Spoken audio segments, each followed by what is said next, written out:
Welcome to the webinar, Empowerment, What Are You Afraid of? This is one in a series of webinars where we connect for 30 minutes to bring to life the challenges we see in the market and what to do about them.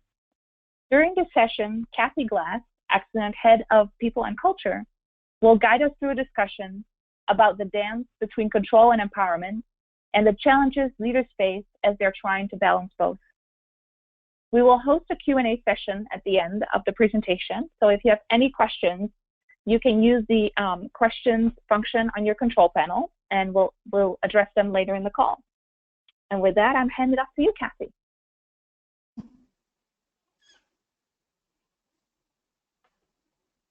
Thank you. Thank you, Barbie, and welcome everybody. It's great to have you with us. Good morning, good afternoon, and also good evening. It's amazing to have us all together to discuss this. It's kind of a big word, empowerment, and I know as people leaders, as managers, as consultants also, you know, we're all very curious about what does it take to have people kind of busting with energy, bringing their whole brains to work and going the extra mile. So today I'm going to cover 3 sections. It's like, well, what is empowerment? Why do we do it? What's it for? And then move into what creates the conditions for it. So what is it in an organizational context that has people feel and act in a more empowered way with higher ownership? So what does the business need? What do people need to make it happen? And then finally, how can I as an individual work as a leader, as a colleague, to make that difference? Like, what can I do differently that will help create greater empowerment in my team, my organization, with my people? So first of all, I always find it helpful to think about, what do we really mean? This is a word that's bandied about, has been for maybe 15 years now, a lot. And a lot of people end up finding it a bit vague, bit woolly, bit softy, you know, what's it all about? But what I find is most people have very practical outcomes in mind. So they're thinking about what do we need to do to increase autonomy, to increase innovation, to grow a sense of ownership. We want everybody coming to work feeling like they're the CEO. We want people to feel like they can help a customer solve a problem without having to kick it upstairs. And the Oxford Dictionary, the good old Oxford Dictionary of English, has 2 descriptions, 2 elements. It's like 2 sides of the same coin. Is one, empowerment is to empower, another is to invest them with power or authority. So in organizational terms, to delegate. And as importantly, to equip those people that you have invested with power to have the ability, the capability to actually use that power and authority that you've invested in them. So there are 2 sides to it. And you'd all recognize the VUCA world, volatile, uncertain, complex, ambiguous world that businesses are increasingly operating in, requiring agility and ability to really respond to fast change and to learn as you go. You know, to one of my colleagues talks about building the plane and flying the plane at the same time. It's like that's what we're asking of people. And in that new world of a knowledge economy, as Steve Jobs says, it's like it doesn't make sense to hire people who are really smart and know what to do and know how to reinvent things and build new things and change the world. If we then tell them what to do, we need to hire smart people so that they can tell us what to do, and that's empowerment in a big way. So what are we afraid of? What makes it difficult? And in my world, it's the conversations I have with leaders and managers is the thing we're afraid of is, well, what if it all goes wrong? It's my job as a leader, it's my job as a manager to make sure things go right. So what if I empower people and they all behave like wild horses and everything goes wrong? And that is the big question, isn't it? How do we feel that we can relinquish control of outcome? Because that's the nub of it. As Frederick von Hayek, who was an economist, in fact, said, if we replace the term freedom in this quote with autonomy, we're talking about a faith in autonomy or empowerment that does not rest on the foreseeable results in particular circumstances, but on a belief that it will, on balance, release better forces, more forces for good than bad. So autonomy or empowerment granted only when there's a known result is not empowerment. And that's the conundrum for us as managers and leaders. It's like, how do I empower and also feel like I'm being responsible for my organisation, for the outcomes that I'm being held accountable for? And it is at some level an act of belief. So I'd like to ask if anybody has any comment about what's the biggest challenge that you see today in empowering your team members. It's like, what are you afraid of? Barbie, do you want to explain what happens now? Yes, so if anybody has a response to Cathy's question, you can actually use the question function in your control panel to type your answer. I'd love to hear from you. Just leave it for a minute or so. Yeah. Great.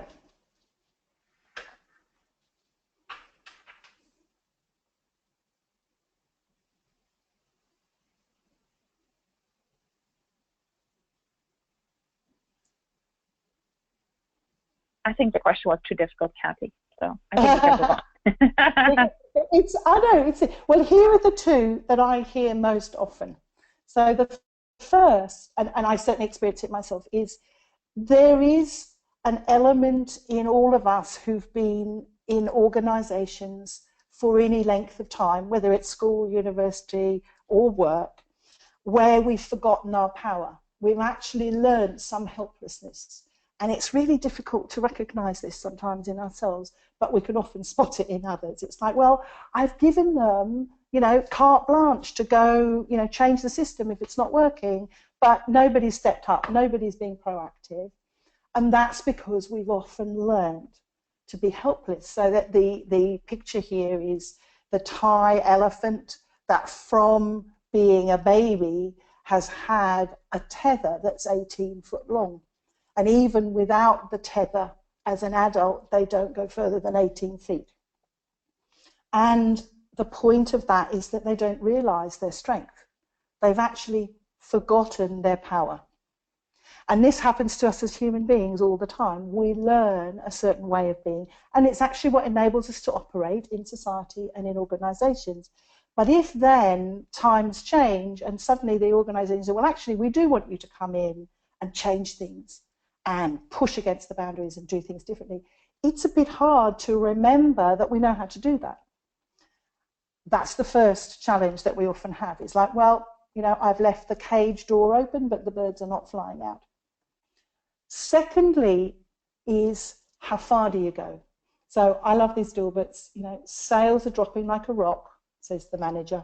Our plan is to invent some sort of doohickey that everybody wants to buy.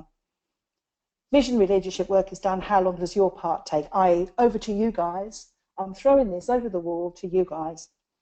And that's abdication, because there's not enough there for people. And what happens is, if we just give some people something with no context, then they're likely to panic.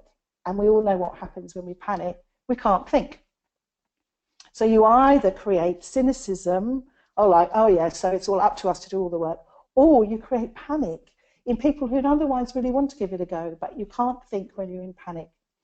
So this is a slide that's a concept that we use a lot in the work that we do, is that individual human beings exist in three states. So the comfort zone, which is where we're automatic, and we can't live a life without having a lot of comfort in terms of how we operate, what we do every day. So we learn how to drive, and then we can drive unconsciously. There's the stretch zone, which is the learning zone. So when we are consciously thinking through what we're doing and we have high energy for it and we're applied to it, we're in the stretch zone. That's the empowered zone. And then there's a panic zone in which things are too much, too fast, and we cannot think. So it's the manager leader's job to help people expand that stretch zone so that they're increasingly comfortable and active in that stretch zone. So they're not resigned and just going, okay, whatever, I'll get on. And they're not going, oh my God, I'm really stressed and I'm really panicked because I don't know how to do this thing and I've been given it, you know. So people are actually learning, proactive, thinking about, you know, positive energy on the job. That's what we're looking for in empowerment. So let's move on to, you know, kind of sense of why we're doing it and what we're doing it for the business. What creates those conditions? What's known about how we create the condition of empowerment? And it's really about human motivation, isn't it? So these are three of my current favorites that are available to any of you, and I recommend if you haven't seen any of these, they're all available on TED Talks and those things. So first of all, Sean Anker. Sean says basically that happiness creates productivity, and happiness in a team will increase the productivity of the team. So that says to me the job of a leader is, what can I do to make these people feel happier?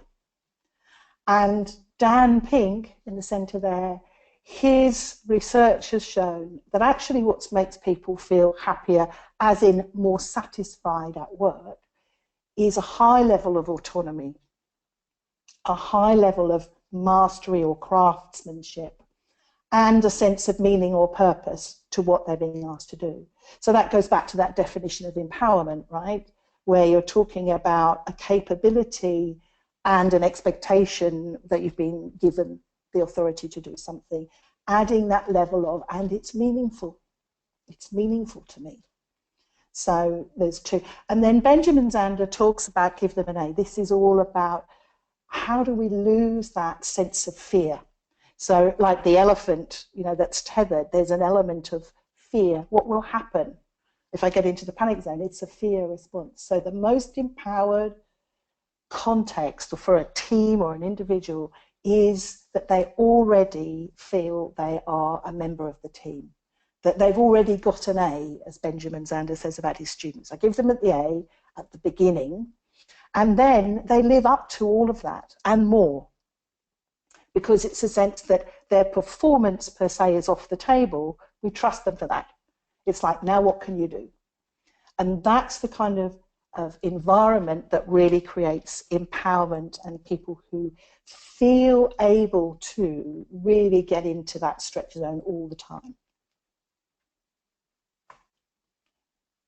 And there's one other piece that I would add to it, which is in an organizational context, it's a little bit like setting up a whole system of driving, because as a leader or a manager, if you say you want people to be empowered, to be happy with that, you actually want them to take responsibility so that when they get in that car, they take responsibility for how they drive, for whether their passengers have got seatbelts on, even for whether the car is fit for the road.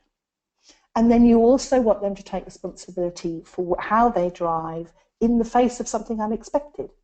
So a truck's coming down the road on the wrong side, you want them to feel able to, in that moment, drive on the other side and avoid a crash. That's what we often mean by wanting autonomy in our teams. We want people to be able to make good decisions in the face of a challenge. But in order to do that, they need to know the rules. They need to know the standards that you expect. And it's not always easy to predict, so that's that loss of control.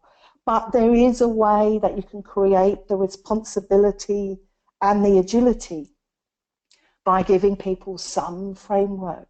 The less the better, but some is helpful.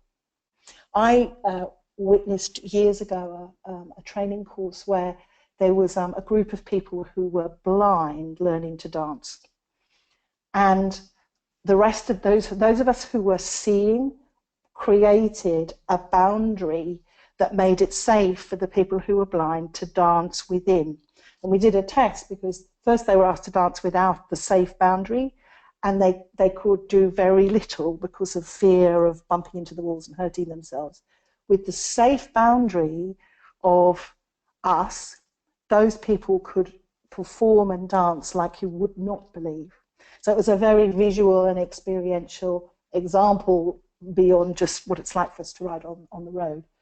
Whereas leaders and managers, we're looking for how do we create the framework that doesn't micromanage, that doesn't hold people in, but allows them to perform to their very best. And in Axialent, when we're talking about, leadership behaviours, we often use this conditions for empowerment as high delegation combined with high support. So the high delegation is this meaningful work that somebody is being given to do? So their effort at it will make a difference. That's what a real achievement motivation means. That they are expected to stretch beyond what they've already proved to you. So you trust them to go beyond.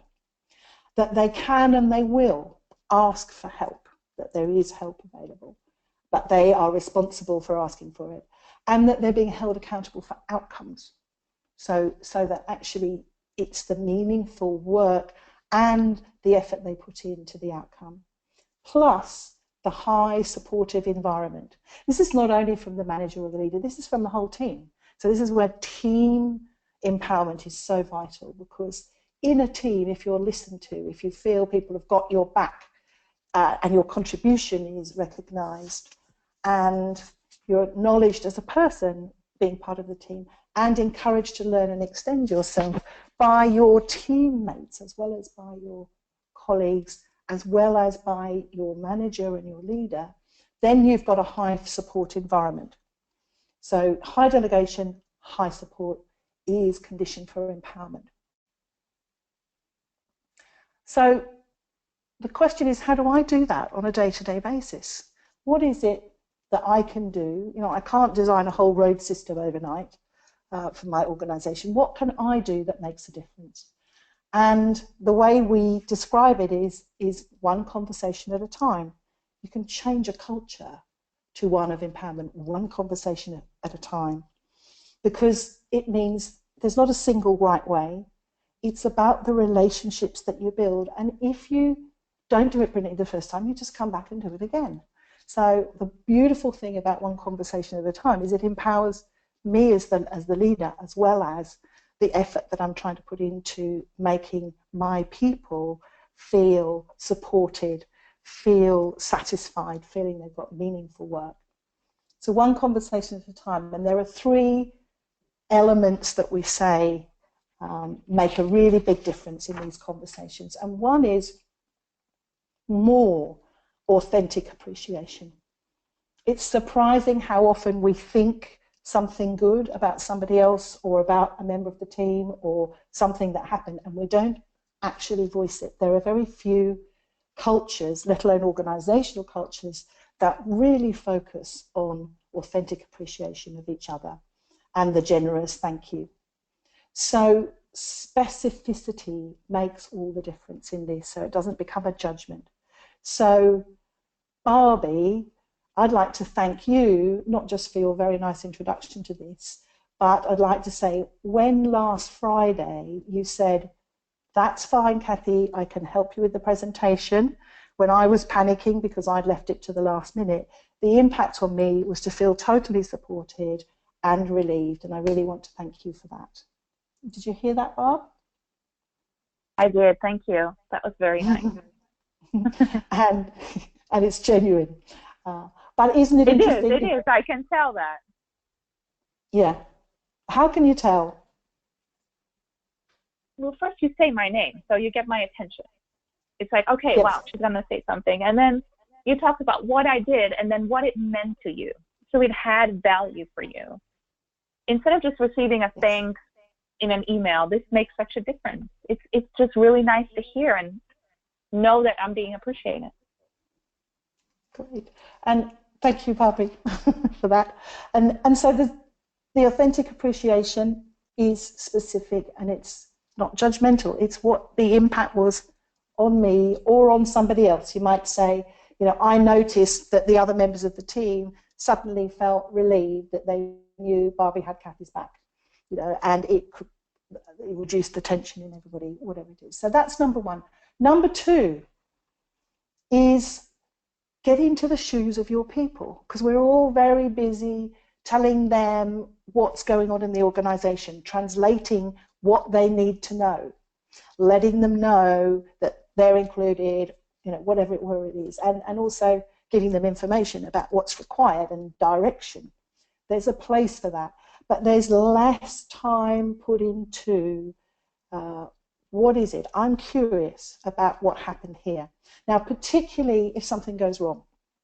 It's very, very easy to jump in as a manager when something goes wrong and not include the person in the conversation. So, for example, you know, quite recently, one of the clients that I managed for Axialent had a complaint about something that happened with a facilitator in a workshop. And they were quite specific about what it was, and I felt it very important to check with them that they were okay, that I shared it with the facilitator so that we were hearing the whole picture and that person was included. So I can say, I'm curious to know how it was from your perspective. You know, this is how I see it, given what the client said. You know, it seems like this person had a legitimate gripe in the way that you handled a particular question. But I'm curious to know what actually happened from your perspective. Would you mind sharing that with me? And actually what happened then was the facilitator took responsibility for clearing up that situation with that delegate. Also, I went back to the client and said, the facilitator would like to discuss it with the delegate. Is that okay? Yes. And so it really enabled the facilitator to learn from the situation and to sort the problem themselves. It's a very simple, what was I going to say? It's a simple approach, but in the moment as a manager it's difficult because I felt I ought to solve the problem. So I had to stop myself and get curious. So that's the second. The third is mutual learning conversations. So more conversations that are quite clearly set up to solve a problem together and to keep a level of autonomy and control in the other, but to know that you're here. So Barbie, would you mind role-playing this with me? Have you got one? I actually do, and it relates you to you. Oh, right. So it's a real one, guys. This is a real one. It's a real one. So this is the learning conversation with the aim of Barbie feeling empowered in a role that she has. So what is it, Barbie? I'm curious now. So you asked me to be a culture ambassador, which I absolutely loved and accepted. Yes. But I'm going on vacation in 2 weeks, and you asked me to complete all my culture catch-ups with my group of employees by the 15th, and I just don't know what to do. It's impossible. I can see it, could feel that. So given that you're going on leave but you want to do the job but it looks difficult, what would you ideally like to have happen? I'd like the people in my care to be taken care of. I don't want to leave them hanging. Yeah, okay. So what do you see that's under your control that you could do at this moment? Well, what's in my control is I can let them know. Yes, absolutely, absolutely. And is there any help I could offer you to have them cared for in this situation? Because you said the first thing you wanted to have happen was to have them cared for. Yes, and when you said cared for, actually that triggered a thought for me. Yeah. Could maybe one of the other culture ambassadors meet up with them and still have them be part of the process, and then I'll catch up on my return? I'm sure they would. I'm sure they would if we ask them. Would you like to ask them, or what would you like to do? I'm more than happy to ask them, and I can inform my group of what's happening. What I would request from you, though, is if you can give me a recommendation. So the two interviews I'm missing, one person is in South America and one is in Europe. So I need somebody that's able to fit those time zones. So if you can recommend anybody, then I'll take it from there and I'll check in with them. Sure, I can. Solved. Do you feel okay about that Great. then? Okay, good. End of role play. Yes. So what we did in that very quick conversation was, I think, looking back on it, is, Barbie, you kept responsibility for the problem, and I hope that it felt to you, I certainly didn't feel like I was taking it on for myself or intervening. How did it feel for you? No, it really helped because I came in not knowing what to do, and then engaging in a conversation and having you ask me questions actually triggered the solution. And it took us like 90 seconds, right? Exactly. So number 3. So number 1, more authentic appreciation. Number 2, more inquiry. And number 3, fast mutual learning conversations. Really help with growing empowerment on a day-to-day basis, one conversation at a time, because it enables you to high delegate and high support in the way that you've just heard. Thank you, Lance, for participating. So here are my top tips, if you like. Keep being curious and ask people. Be in communication with people. Catch them doing good. Catch them doing it and ask them what kind of framework do they need that will enable them to feel freer. And for the timid, it really helps to magnify courageous actions, because, like that, the learned helplessness of the elephant. If you can encourage people with small feedback, and this one I remembered, I was in a training course when I first joined Axialent with the founder, Fred Kaufman, and I had to do a presentation, and he was going to give me feedback. So it was pretty important to me to look good and to do a good job, and I did a terrible job. So I really crashed and burned. And I remember his feedback very clearly, because it was probably the most empowering feedback I've ever had, which was, Cathy, that didn't work, did it? No, Fred, it didn't. However, what I really liked was you took the risk.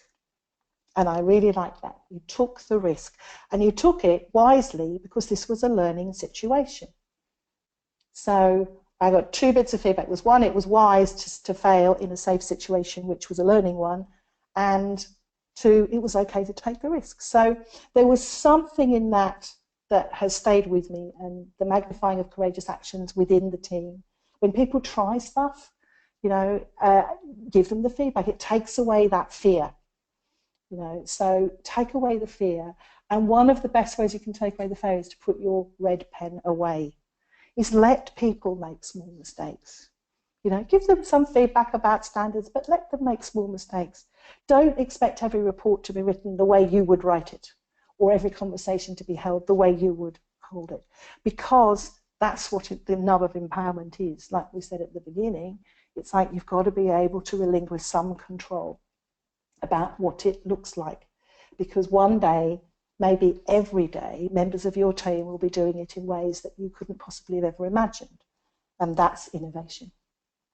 So just to finish, I have the Dalai Lama. In my world, empowerment, as a leader and a manager, is the job of asking, how can I serve the happiness of my team and my colleagues? If I'm always thinking, how can I serve the happiness of my team and colleagues, whatever that looks like, that's me empowering others. So maybe we move to some questions. Barbie, can I hand back to you for this part, please? Absolutely. So if anybody has a question, feel free to use the control panel. I have some as well. Can you give an example on how you have implemented this in an organization? I would say we implement it a lot of places we go, because we're always looking to turn the key on what enables a business or organization to be the best they can be. And at the same time, a very specific one comes to my mind, because I was engaged with it in a 4-year engagement, actually, with a global pharma. We helped their managers, the supervisor level, in half-day workshops to think about how they could engage their people as they went through massive change. Like some of them, people were frozen with the size of what was happening and what was happening to them and their team and the science they'd been working on for 20 years. You know, it was a very big thing. And the aha for the managers was always in the feedback. You know, this was so helpful because it made me realize that in 1 or 2 conversations with somebody, I can't fix the problem. I can't change the reality, but I can listen to them and hear their perspective, and it makes a difference. And that was very empowering for both the supervisors and the members of their team. So that feedback stays with me very powerfully, Barbie. Thank you, Cathy. Another question, where do I start? How do I start this? I think if the I is a manager leader, then it starts by asking questions of your people. It's like, how could you help them? What would help them? How, you know, and you could also get feedback on your own style and the impact it has on people. But primary is just start inquiring about their world and listening and not trying to fix it, just listen. That would be my number 1 start, foot on the path. Thanks, Cathy. We have another question. How do you measure success? By the level of happiness in your people and by the productivity of the teams. That's how I would measure success, and how we have.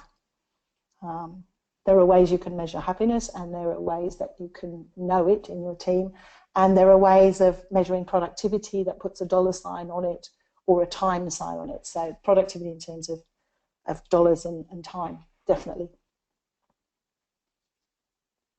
And probably innovation as well, but I'm not an expert in measuring innovation. So. Another question for you. In a management context, what does it look like to create a wider stretch zone? What does it take to create a wider stretch zone? I think it takes 2 key things. One, it takes less fear. So it takes, in a sense, more confidence and more trust. So if you increase the trust between you and a team or a team member so that they feel that you've got their back, whatever happens, then you will broaden their stretch zone, number 1. And a shift in mindset. We use the term of personal responsibility to shift from being a victim to a player. The more of a personal responsible mindset an individual can be helped to have, like I did in that role play with you, like what could you do?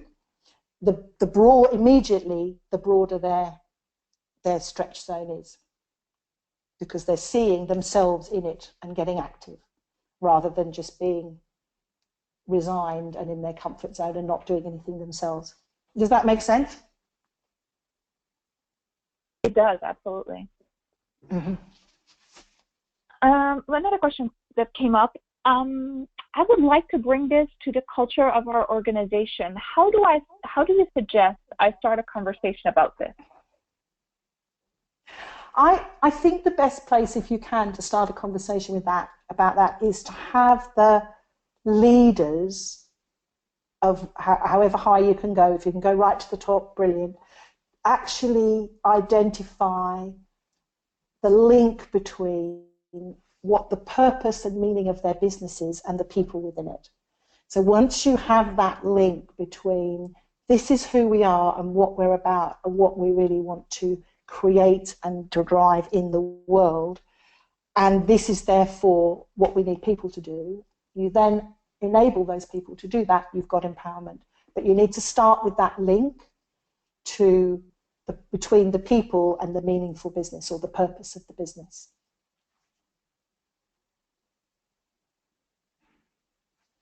Great. Thank you so much, Cathy. I don't have any further questions, so we hope that everyone enjoyed today's session, and we look forward to seeing you on one of our future sessions.